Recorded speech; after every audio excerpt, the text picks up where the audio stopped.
ഈ യുദ്ധം എന്ന് പറയുന്നത് ആനയെ പോലെയാണ്. അതിനെ തൃശ്ശൂർ പൂരത്തിൽ തിടമ്പേറ്റി കാണാനും ഭംഗിയാണ്. മൂന്നാറിൽ അരിക്കൊമ്പനായി വല്ലവന്റെ ഒക്കെ വീട് പൊളിച്ച് അങ്ങനെ ആർത്തുലച്ച് നടക്കുമ്പോൾ അവനെ അരിക്കുഞ്ഞനായിട്ട് കണ്ട് താലോലിക്കാനും രസമാണ്. പക്ഷെ അതേ കാട്ടാന നമ്മുടെ വീട്ടുമുറ്റത്ത് വന്നു നിന്നാൽ ആരൊക്കെ അതിന് പഴം കൊടുത്ത് സ്വീകരിക്കുമെന്നുള്ളതൊന്ന് ഓർക്കണം. ആരൊക്കെ അതിൻ്റെ ഭംഗി കണ്ട് ഉമ്മ വയ്ക്കാൻ പോകുമെന്നുള്ളതൊന്ന് ഓർക്കണം. അതായത് യുദ്ധം ദൂരെ കാണുമ്പോൾ ഭംഗിയാണ്.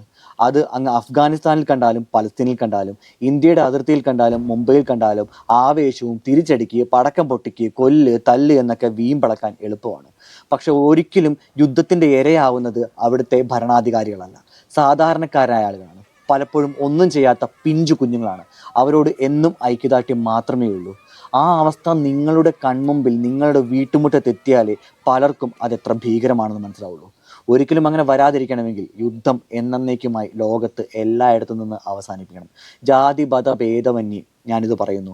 ഒരു ജാതിയും ഒരു മതവും ഒരു രാഷ്ട്രവും യുദ്ധത്തിന് ഇരയാവേണ്ടതല്ല.